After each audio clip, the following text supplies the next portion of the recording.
Car blown up? Yeah. This man is ready for a meeting, but also ready to play basketball. Woo! Oh, man, that is so crazy. Oh, Hey, shout out. You got the... This man will cross you up right after a meeting, bro. That is crazy.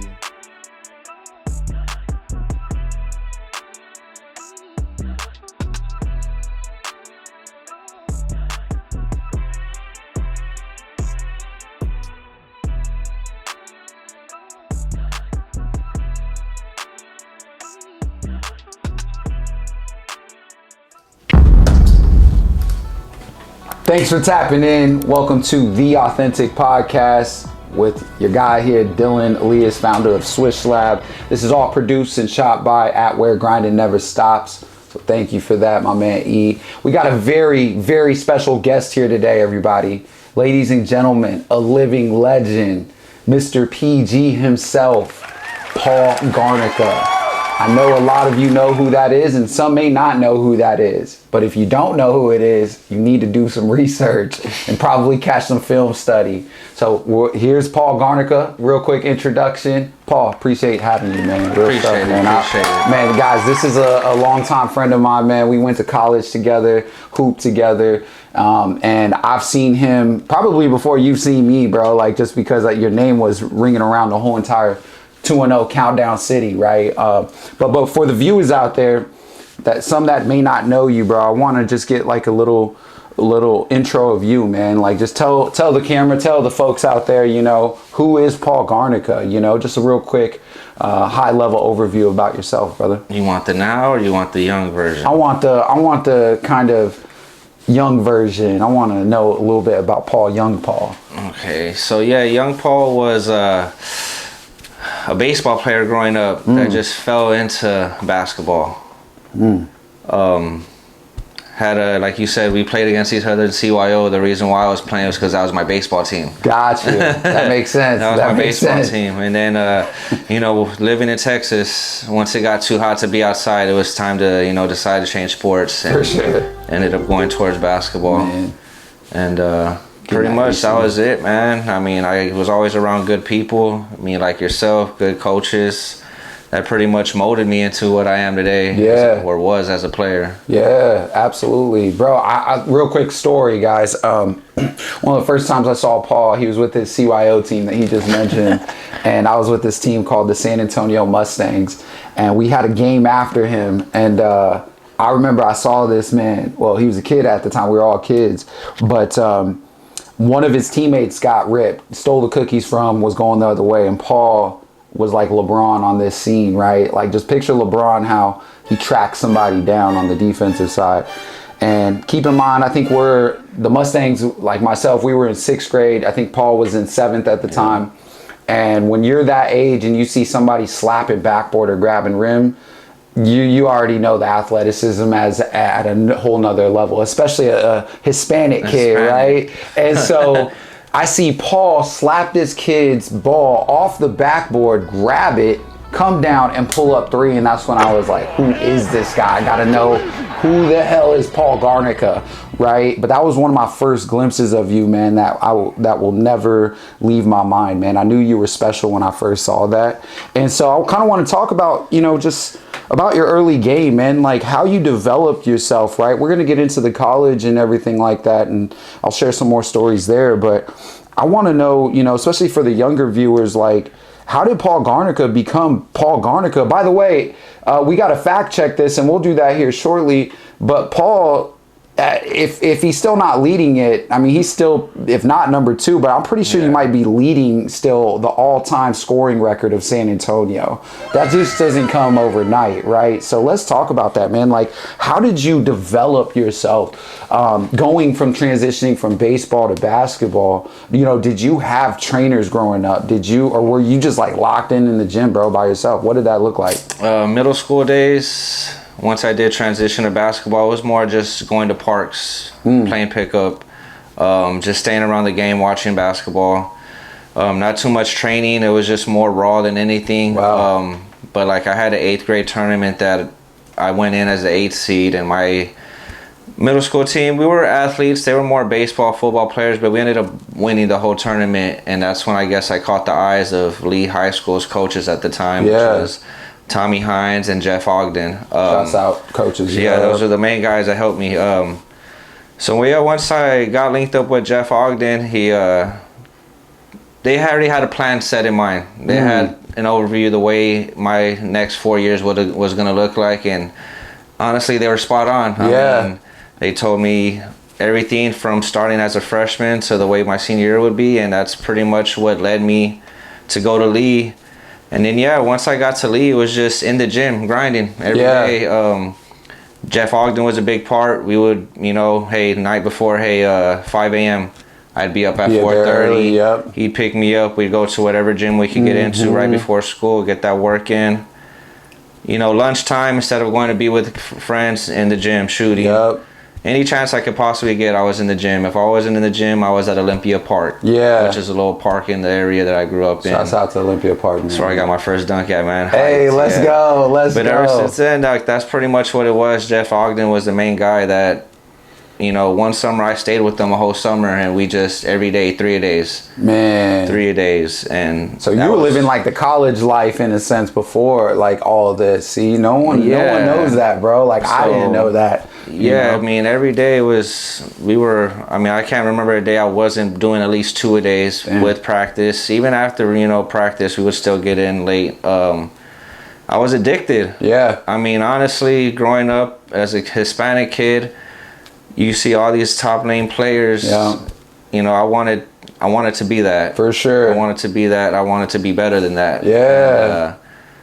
But if it wasn't for them giving me that mindset or helping with it, I mean, the area I grew up in wasn't the best either, so that helped mold me into what I was. I mean, you know me, I was the talker. Had to let you know about it. You better be careful opening your mouth to PG. We'll talk about this later and how I stopped talking, but I mean, honestly, it was just always in the gym. I didn't really have a social life. I mean, maybe my senior year I did, but I never went to parties, none of that. Like, I just kept to myself in the gym. Had a couple good friends that were the same way, and that's honestly what helped it. That's beautiful, man. That's awesome. Nah, man, that's big, because even, outside looking in, sometimes when you see this, like, best player in the city growing up, you're like, damn, what is he doing?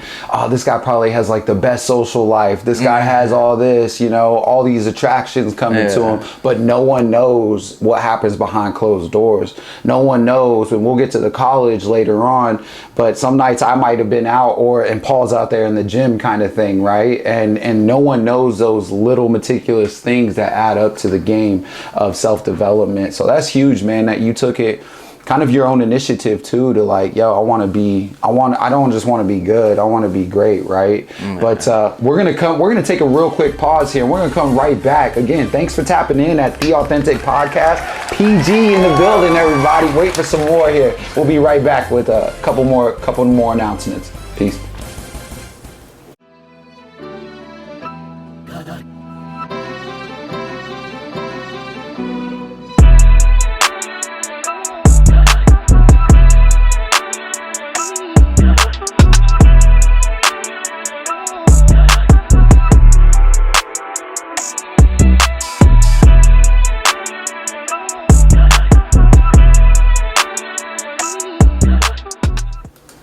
Thanks for tapping back into The Authentic Podcast. Again, we're here with my man PG, Paul Garnica, living legend. We just talked about, kind of where his development came from, and now we want to jump into a little bit more of that in the sense of the high school ball game, right?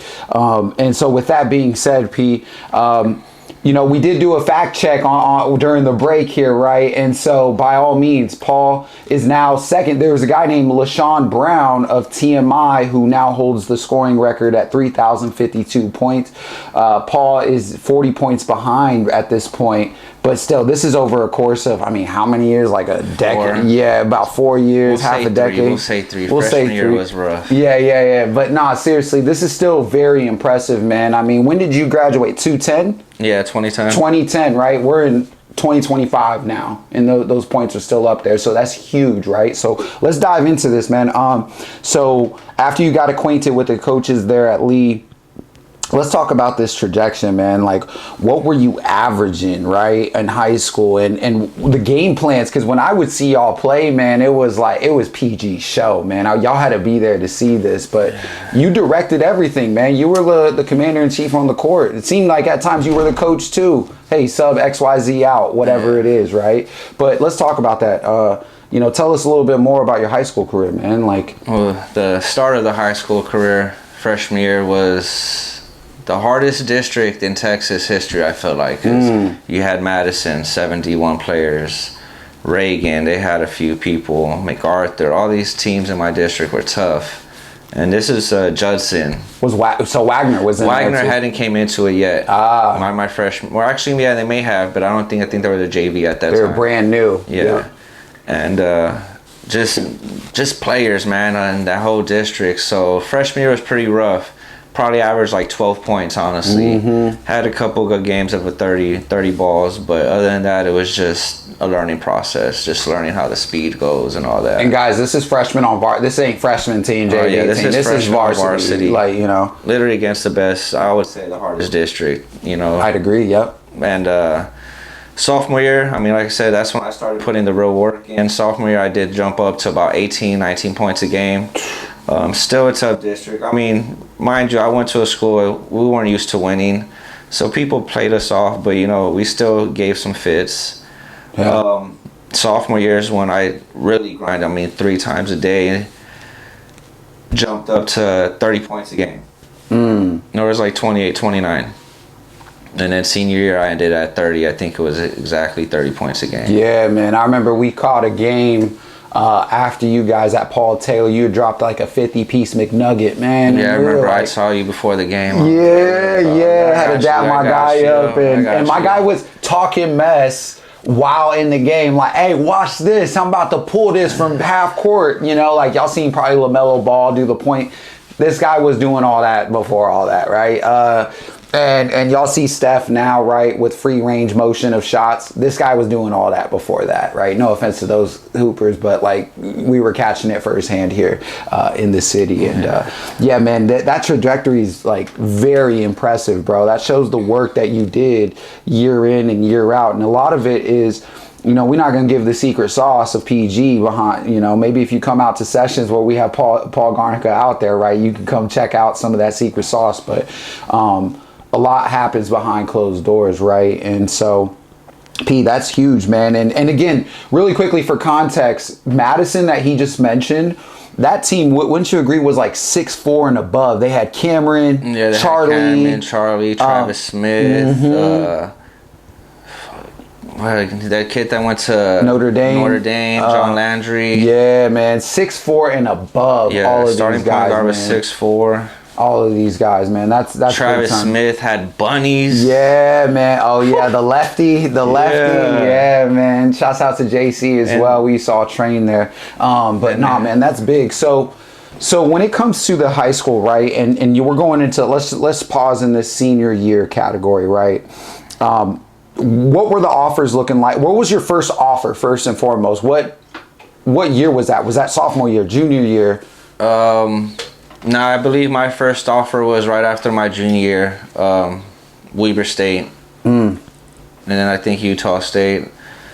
A lot of mid-majors. I mean, Stephen F. Austin, all this little Southland Conference. But yeah, I want to say it was like after my junior year. Okay. Did you take visits out there junior year? I took visits senior year. So I went to Northern Colorado, Utah State. I had one set up for Weber State. But then, I mean, there was a lot more behind the scenes. I ended up taking that one. And then, I think that was it. That's the only ones I took. Because once I decided, I decided. Absolutely. And we'll touch on Weber, man. That's where, shouts out Damian Lillard, Mr. Dame Time himself went. We'll touch on that. We had quite a few games against that man. But, no, that's big. So, now we're in senior year, okay? I know from my side of things, when I had verbally committed to Northern Colorado, they had asked me, they had came down to the gym at Taft and they were like, yo, who should we check out in the city, right? And the first words that came out of my mouth, and they were the only words, was Paul Garnica, aka PG. They're like, all right, well, why should we watch him? just go watch him. He's probably going to average a 45 to 50 point game when you go see him. Check him out. What school? Lee High School. So they went out to go see him, and I think he had like 46 that game. One of the coaches texted me and was like, great recommendation, exclamation point, right? And I don't know who you played. Maybe it was Jay or something.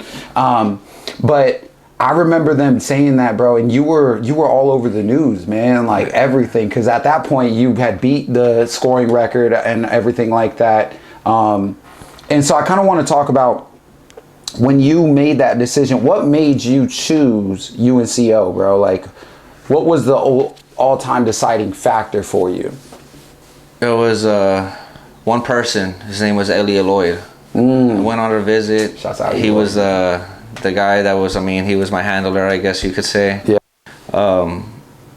He was from Houston. I think it was just a Texas thing. I went out there, loved the weather. It was beautiful. I think it was snowing one day, next day it was sunny. Yep. Everything all about that. That's what I enjoyed. And at that time, that's when Tad Boyle went to Colorado, and he did ask, like, hey, did you want to come with me to Colorado?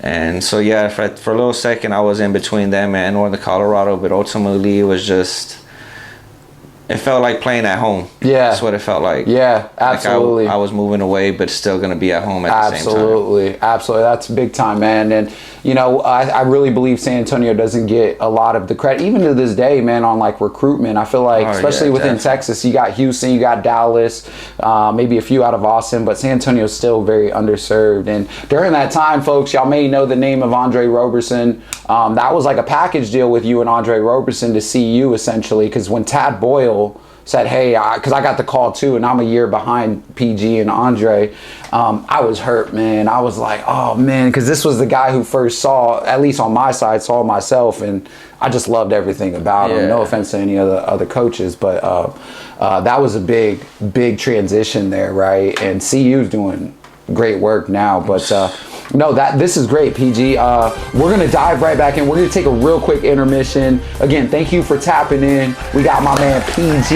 living legend here. We'll be right back after these few announcements here. Thanks for tapping in.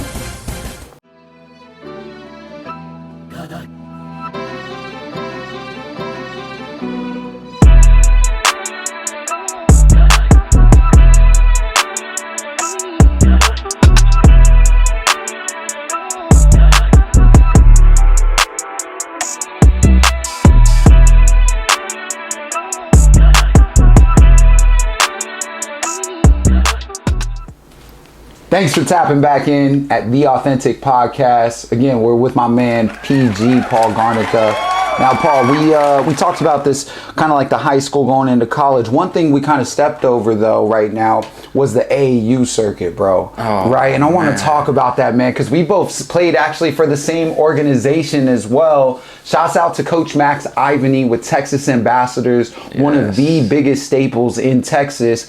Now, let's talk about that, man, because you were with Ambassadors as well, and the premier team. Now, I'm not... Texas Ambassadors, man, had how many teams, bro? We had forever, but there was one top team. One top team, man. One top team. And PG was there. I got to play on that team a little bit towards the later of my career in high school. But, dude, like, your class had hoopers in it, bro. Hoopers, like, right? San Antonio Rohawks was filled, again, Jordan Clarkson, Andre Roberson. I mean, the list goes on and on. But let's talk about that, man, when you were in the AAU circuit, right? Who were some of the top talents that you see in the league, in the NBA, that you maybe gave some buckets to? They might be viewing in, right? Maybe get y'all along, give y'all side of the story. But let's talk about that, man. How was it for the Ambassadors and your success there, man? How'd that help? All right, well, first off, I played for two teams. I'll let you know about the unknown team. Okay. But when it came to the Ambassadors, I mean, the top team, we had... And the talent was amazing to where I didn't have to be that guy. Yeah. So I was able to be more of a point guard, a defensive, just a hustle guy. And then I'm still getting my buckets when I needed to. There's a lot of kids. I remember there's a tournament in Mississippi where I had a game where I scored like 25 and I hit 7 threes, but all backboard. backboard. Did you call it though? Called it. I Yeah, called it let's before go. the game though. Like I had a guy, his name was Coach Sibley, I believe. I have him on Instagram, but I remember him and a couple guys from New Orleans we had on our team, and I was telling him, I was like, look, I'm gonna hit every three I shoot, I'm making all backboard, and I did it. And it was crazy too, because it was one of those. I had read an article recently. There was a kid named Lee-Antoine Luckett. Okay. And at that time, he was like the biggest thing in Louisiana. Mm-hmm. And it was against his team that I did that in the championship game. That's hilarious. But I mean, AAU is just. I had DJ Steffens. Bro, talk about arming the rim, bro. Freak of nature when it comes to bunnies, Freak of nature comes out of the van, jean shorts, Air Forces on. We're gonna check out the teams casually between the legs, off the vert. You know, bro, that's just how he is. Anytime he jumped, even if it was just a straight vertical, just two-hand dunk, people were like, oh. Amazed. I mean, there was this one tournament in Memphis where we played the Memphis Magic. They had Joe Jackson, Tyreek Black, which they all ended up going to Memphis. Yep. We had a tournament there. I mean, I believe this is how DJ got his offer. He could have got in a different way because he was an amazing athlete. Joe Jackson and Tyreek were on a fast break. Joe throws it high as he can throw it above the square, and DJ's just in between playing 2-on-1 defense. Instead of trying to go, take one, he just stays there, snatches the ball out there. Ends up throwing it up, and I end up throwing him the lob, and he ends up just catching a crazy one-hand dunk. But off one transition, man. Everyone in the gym was in awe because like, who do you expect to just jump all the way to the top of the backboard and grab an alley-oop? Yeah, what was his vert, bro? What would you say was it at that time, like? 46 inches easily, man. And then, I had a guy named Daniel Alexander on our team, which ended up going A&M, amazing. Cody Doolin. Damn. Names, man. Yeah, some good names in Texas. We had a kid named Garland Judkins, which no one knew too much about. But he ended up going to Arizona. Yeah. He was like Russell Westbrook type. Yeah. It's crazy because we were talking about earlier, like Jordan Clarkson, right? When we were younger in AAU, the guy was like, what, man, 5'9"? 5'8", 5'9". We were the same height for a long time. And then this man just sprouted, bro, in high school. Like, just sprouted, right? Everything fit in perfectly for Jordan. And then, at the time when we were kids, you don't expect, you're like, oh, man, he doesn't have the ticket to the league, right? And then, with God-given, grace, man, by all means, this guy sprouts up. He's already playing at this PG level, right? Yeah. And so it's crazy to see things like that because you never know who you're playing with and what can happen in their trajectory. I played with, on that premier team, this was after you had left. It was with, actually, you were there maybe, man. We played in Austin. We played against the Rohawks. Alex Caruso was on the team. He was a fish. And he had the Justin Bieber haircut at the time. Shouts out Alex Caruso. But everybody was like, everybody would write this guy off, right? But I remember there was a transition, man. We got a steal. I threw it off the backboard, and because he called it, he was like, throw it off the glass. And I'm like, what? It's our first time playing together, bro. But all right, you called it, I'll do it. Threw it off the glass. And I was like, all right, bro, you're different. It's kind of like a DJ Stevens moment, Steffens moment where it was like, this guy's a freak, man. Like, he can get up. But nah, man, that's big. And what I want to go into now, so we covered the high school route, covered this AAU route. Now it's time to get into college, bro. What about that unknown team? Yeah, let's go back to the unknown team. Who is that? Because I don't even know who that is. It was the Future, which is this Texas Future with Jock. He was like the one that organized it. Okay. Our team was Jason Brickman, me, Elhad. Was Craig on that team? Do you remember Craig? No, Craig. He wasn't on that team. And we had a few other guys, but just those three alone, like... Oh, y'all were buckets, dude. So you were playing two guard. Yeah, I was a on two that guard. team because I didn't have to dribble. Yeah, because Jason, shouts Jason Brickman didn't have to sure. Dribble. Jason Brickman would put it in the place he needed. I've never had so many perfect alley-oops thrown in my life. There was a time we were in open gym. He threw the most perfect lob to where Julian Boyd was there. He went to try to get it. I ended up catching it because it was just perfect. Yeah. You know? I always say I dunked on him. I didn't dunk on him, but I'm going to take it from my end. Yeah. That's a dunk. We'll say we dunked it. We dunked on him. Absolutely. Nah, man, that's fire, bro. I appreciate you sharing that, man. Shouts out to the Texas Future as well. I know there's another Future out there right now. He's not referring to that team. Shouts out to them, though, as well. But, nah, this is fire. Thank y'all for tapping in. We're going to be right back. We're going to take a real quick break. Again, this is produced by At Where Grinding Never Stops. Paul Garnica, thank you, man. Let's keep it rocking. Yeah.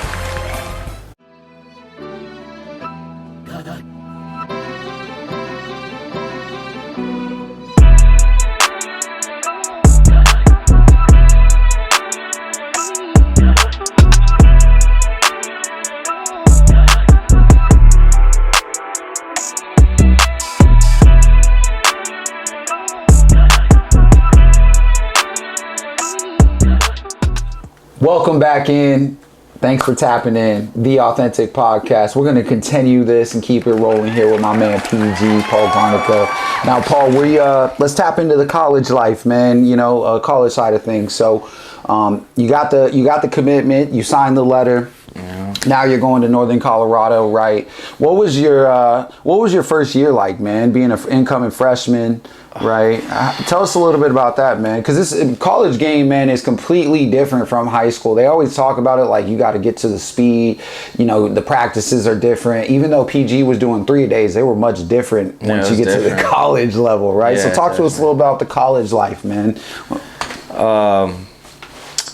It was hard, man. I'm not going to lie. At first, I never lifted weights, so once we got to college, it was lift weights. So yeah, I think that's what was rough for me, getting used to getting stronger, getting my shot back. Because my freshman year, shooting wise, I was a struggle. But I mean, my whole role on the team was to bring energy, be the sixth man. Yeah. Do what I can as far as offensively run the team. Yeah. But I was just always a pest on defense. I mean, that's where I was going to get my playing time my freshman year. Absolutely. And tell us, man, your freshman year, so what would you say was the hardest transition going from high school to college? Was it going to be the lifting the weight part, or was it the speed of the game? Was it the play calling? Was it maybe even like, oh man, Paul Garnica, the one-man show in a sense, to, all right, now I got to kind of take the pride back a little bit at the college level? What was the hardest transition? I think what helped me was with playing AAU with a lot of great players. I was able to, I guess, tone my ego. Yeah. Like, I knew I wasn't always going to be the best player everywhere. That's fine. Which is fine. As basketball, you got a lot of great players, but I already knew, like, it was going to take time for me to be that guy as soon as I got to college. So I didn't mind taking a back seat, especially when we had a guy like Devin Beitzel. I know you weren't there, but at that time, he was me. 30 balls, shooting, hitting everything. So that transition was easy. Honestly, the hardest thing for me was snow. Yeah, bro, you're telling me. Yeah. From Texas going to college over there, not really expecting or knowing what to expect. That was difficult. Some days I didn't want to get out of the bed. And I didn't have a car out there, so I'm walking to the gym. Stepping. That was the most. I agree. Go ahead. And then lifting weights too. That was a new thing, but I think I enjoyed it because going up as a kid was skinny. That's what my body of tone was. To now having little cuts, women like that. So I was feeling myself jumping higher. I enjoyed all that. So that was the nice parts about it. Yeah, no, I agree, man. Because even when I got out there, I have like severe tendonitis in my knees and joints, and you could feel the snow coming before the snow actually hit. Right? Yeah, it was like tough some days to bend the knee. But man, nah, that's phenomenal, bro. And shouts out to Devin Beitzel.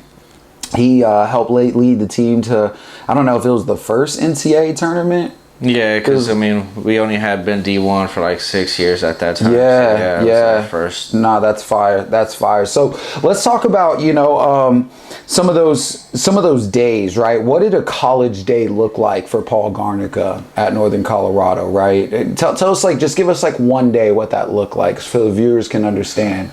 Well, we didn't really get to pick we got to pick our classes, but we had to be done by a certain time. So, you have 7, 8 a.m. classes. You could have 2 back-to-back, won. And then that was pretty much the start of my day. Lunch at the Bear.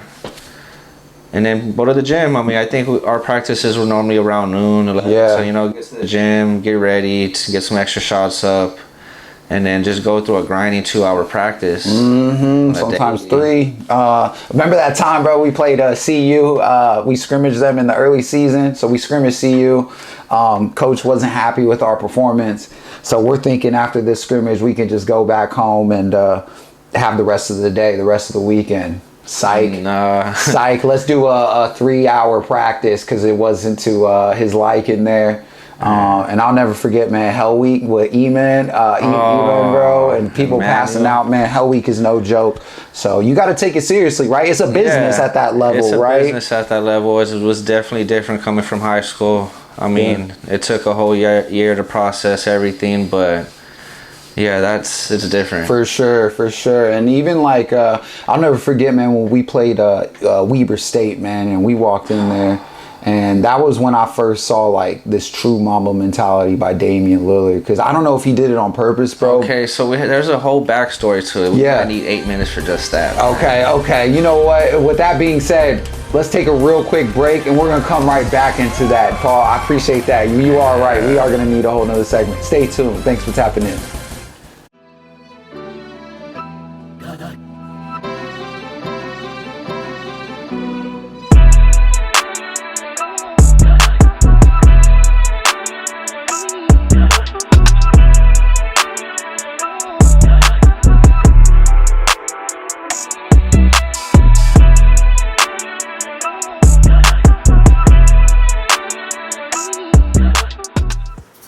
Thanks for tapping back in at The Authentic Podcast. Again, here with my man PG, Paul Garnica.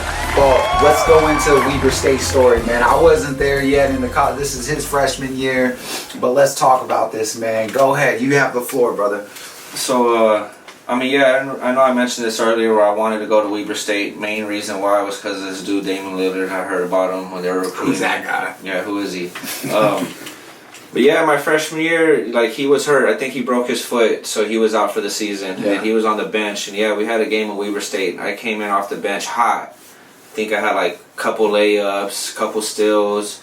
I had a nice dime from half court between the dude's legs. And saucy. Yeah, saucy. I was feeling myself, I'll tell you that right now. But, got the layup, and then I ended up turning around and started talking mess to him. I'm like, you should have been out here to get this work, let him know. Let him know, right? Yeah. Not really knowing I seen him play ever before. So that was me talking, right? And he was just like, didn't say much, just said, remember that. So fast forward, the game you're talking about, we next year, he ends up giving us 40. And yeah, he had said something subtle. He was like, yeah, don't think I forgot, Oh, and yeah. Remember, he was coasting all game, but the moment the crowd started chanting, we wanted 40, like, he turned it up something crazy. Different. He probably had like 21 points towards the end of the second half. Smoothly, bro. In the last 10 minutes, he probably had an easy 25. Yeah, man. Nah, that's big time, man. I didn't know that context. Yeah. That makes sense, though. But he's the reason why I don't talk mess anymore. Like, I stopped letting people have it because I was like, all right, he was the first one to actually, like, kind of get Man, that's big, man. Because one thing I'll share to the viewers, man. Now, the game that he's talking about, I'm finally there at Northern Colorado, and I'll tell you all this story where I got off the bus. We all got off the bus, and we're walking in a line basically into the gym for a shoot around. And I don't know if Dame let us know if you plan this or not, or if you do this all the time. But Dame was in front of us somehow, some way. He had his Beat headphones on, and he was just jamming out. And this guy's wearing like jeans, guys, like typical school clothes type thing. Like just got out of class, and he has a ball in his hand. So we get into the gym, and he literally gets to the other rim and just windmills it, like almost a 1-2 step. Windmills it, dunks it, lets the ball stay there, just walks off and just doesn't look back, doesn't do anything. And I don't know if that was like an intimidation factor or something, but I saw that and was like, yo, this guy's business. And so we get into the game, man, and like within 4 minutes of the game, that's when the crowd was chanting, we want 40. we want 40, and he ended up with 40 plus that game. So that makes sense, man. But that was when I could tell what Mamba mentality was, like a stone-blooded, like coming in. This is what I do. Yeah, I'm a killer on the court. You know what I mean? And they had a really good team. I think the Big Sky was pretty underserved in the sense of what they looked at. But Dame was obviously the top guy out of there. But then you had guys like Will Cherry. The list goes on there. So that's phenomenal, man. So I want to kind of jump into, man, like I appreciate you sharing that first and foremost. But I want to jump into kind of like after the college life, man, because I remember we would hop on some phone calls. Because I've always been interested with your career, man, and I remember you had played some overseas ball, right? Or maybe you went down to Mexico. Yeah, I played in Mexico. So tell us about the kind of like the pro life, man, and what was hard about that transition? Was it the language communication barrier? What was that whole transition like for you, man? Tell us a little bit about that. Communication wasn't too bad. I speak Spanish, so it was a little easier. But being away from home was the hard part, and it's different from being in a different state. Now you're a whole different country. Yeah. So being alone in that aspect where you don't have anybody, like I would have to, get bored, make some phone calls just to feel like I was back at home. But I think that was the hardest thing, is being away from family, friends like that. For sure. Hearing stories, like there's this one guy, he was a McDonald's All-American, he was my teammate, his name is Irv La Manzana. One of the best killers I've ever seen. Yeah. He was older at this point, but I remember I asked him a question, and he would always talk to his kids. I said, how often do you see your kids? And he pretty much was like, I only see them like a month or two out the year. And I think that's when like reality set in, because I always wanted to be a father growing up, and I was like, I don't know if that's something I can do. Like, he did it because that was his life, that's what worked. And but yeah, I think that's what the hardest thing about being overseas is, being away from family, man. Yeah. And you can't really do much. Like, absolutely. Unless you know the city and what you're doing, and you can't really do much. You just gotta go to the gym and stay home. Absolutely, man. No, that's big time, man. That's big time, especially for the viewers that anybody's looking at playing overseas, and feel free to hit up PG. Like, he's had firsthand experience of this. So if you got questions or just need somebody to talk to about that environment, this is a perfect guy to kind of question and get his feedback on. And so do want to talk about, like, because we had mentioned, at the college level is business, right? Like, I mean, when I got there, Paul's a great friend of mine, man, like close to my heart. And so were a few other guys on the team, but not like Paul per se. But when we stepped on the court, man, it was war, right? Like, we had these individual sessions, and Paul would be talking mess to me, right? We'd be going one-on-one basically for an hour straight. I remember, I'll never forget, man, I hit you with a nice crossover, bro. I got you one time, and I was so happy of that. But then he blocks my shot after and started talking mess, because I was talking a little bit beforehand. So it was really competitive, but we both knew it was business too at the end of the day, right? Like, because we're competing for our time. Yeah. When it's different now with the NIL deals and everything like that. If we had that, yeah, man, that would have been awesome. That would have been awesome. But Paul, let's talk about a little bit outside of basketball, man. Like, or even with basketball, what's success mean to you, brother? Like, in quick sentence, man, what is success for you, bro? Success for me in my 33 years of life is happiness. Big. I love it, man. That's pretty much, like, to me, that's successful. Like, are you truly happy? I love it. And that's, I mean, honestly, if it took me 31 years, 32, and I have my lady now, and she's pretty much the one that's helped me find my happiness in life. Shouts out to wifey. Yeah. Shouts out to Commander-in-Chief there, for real. She's amazing. But yeah, happiness, that's what success is for me. That's big, man. I love it. I love it. And with that being said, where's Paul Garnica's happiness? Where's that escape place that is like, Paul can be Paul, bro? Like, what does that look like for you, where everything else in the world shuts out, bro, and this is Paul's happy place? Yeah. At this point in my life, it's at home. Yeah. Being with my lady, my daughter, the kids. I love it. That's pretty much where I'm at peace now. Man, that's fire, bro. Yeah, that's fire. It's nice. I mean, it's to the point, bro. If we don't hold each other, I'm not sleeping. Yeah. And I think that's like when I really knew, because I never really had that. That's love, man. That's love. That's love. Now, really quick, everybody, we're gonna take a real quick intermission, and we're gonna come back, to what we call our segmented piece, Hot Shots. Okay, so stay tuned. We'll be right back. Thank y'all for tapping in, man. Let's get it.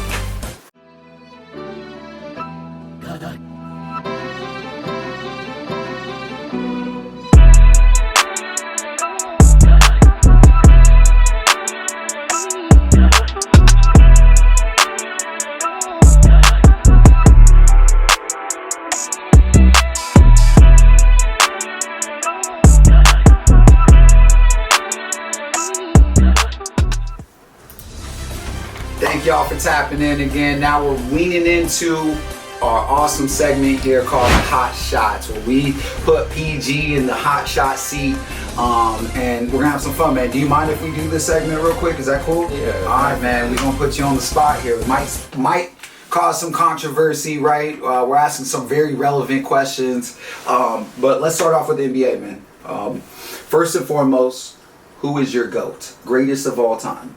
Who's my GOAT? Yeah.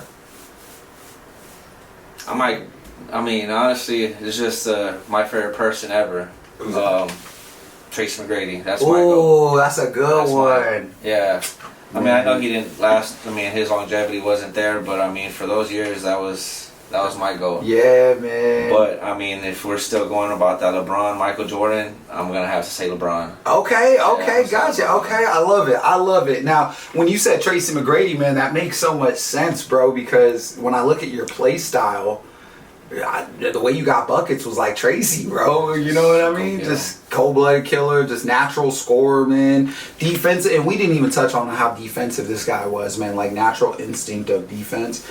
But that makes sense, man. I never knew that, man. I never knew that your all-time was Tracy. That's fire. That's fire. Now let's shift to kind of what's happening right now. We got the playoffs going on, right? You got New York versus Indy, and then you got OKC versus Minnesota. Who do you feel is going to win the championship this year? Who do you want to win? I want Indiana to win, just for the simple fact that, Tyrese Halliburton. Yeah. Unorthodox. Yep. That three at the end of the first game was it the first or second games for New York when he did the choke? Yeah. I like that. Yeah. I like that. He was talking. He's not scared of the moment. Mm-hmm. He lets people know too. I like his game. Yeah, for sure. That's probably the most I'd be okay with winning. Okay. I don't really know if I want OKC to win. Yeah. I just, no offense to Chet, I just don't want Chet to win over Wemby. But we'll see what happens. No, that's big, man, because everybody kind of counted out Halliburton, man. Yeah. And I love that. He would be a true underdog story. Everybody kind of counts the East out as well, with the powerhouse of the West. But I think it's going to be a great matchup, man. They've been running. You know how basketball is, man. Yeah. It's a game of momentum. And, like, when we used to go to these tournaments back in the day, if you win in, like, 4 or 6 straight games, it's hard to stop you at that point. And that's the way that they've been running. Especially after that Paul George take where he was saying, like, who does he go after? Was if he wins a chip, like, I don't want to hear Paul George say anything anymore. Yeah, I got you. No, that's fire. Now, who... Right now, currently in the league, who is the most exciting player to watch? I'm going to start with that question, then I'm going to lean into one more here. The Spurs. For you, okay? The Spurs. I like watching Wemby. I mean, I'm a hometown guy, so I'm always that. But, I mean, throughout the whole other part of the city, I mean, the NBA, is Anthony Edwards. Yeah. How can you not get excited about his game? For sure. He's so shifty, He's bro. so shifty, but he's so athletic. Yeah, like, man. He just puts everyone in the rim. Absolutely. I love his cross, man, when he goes right to left and how much, like, extension he gets, bro. And it's tough, man. I love that he wears an armband, kind of replicates Michael in a sense from back in the day. But let me ask you this, P. Like, let's say you got a young hooper out there that's like, I want to learn from Paul Garnica, one of the all-time leading scorers, a legend in basketball. And if that kid was to ask you, Paul, who should I watch in the NBA? I know it might differentiate depending on, like, if they're a post player, guard, but, like, if you got a kid coming up to you and ask you, who should I mimic my game, or, like, how should I study it? Who would be your first player to say right now? Man, that's tough question. That is a tough question. I'm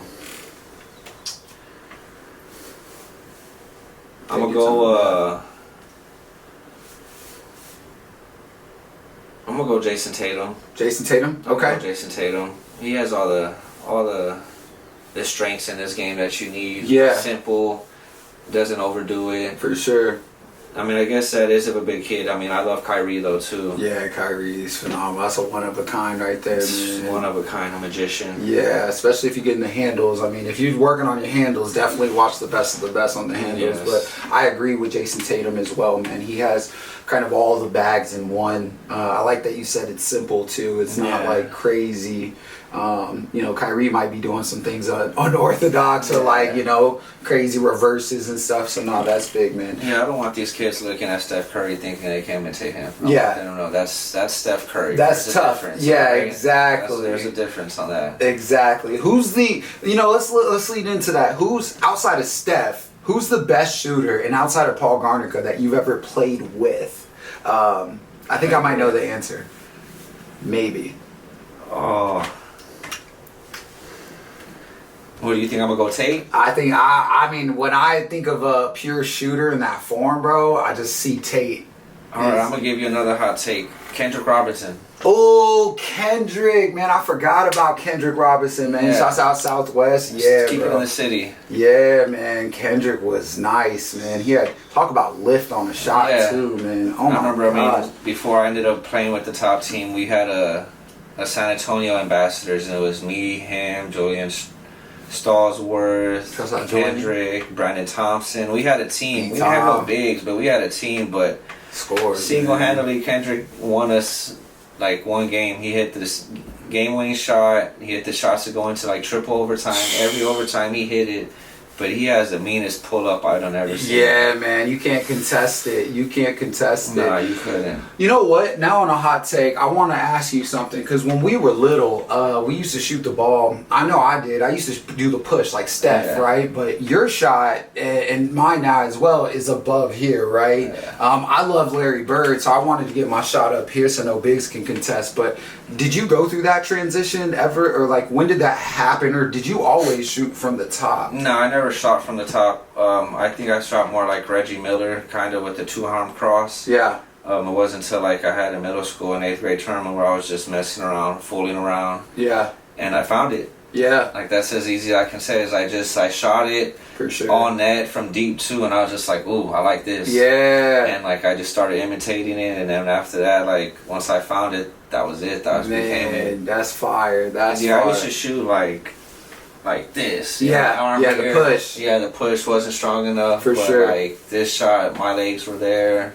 Yeah, and man. Then ever since then, the rest, that's my shot. Let me ask you this, man, on our final hot take question.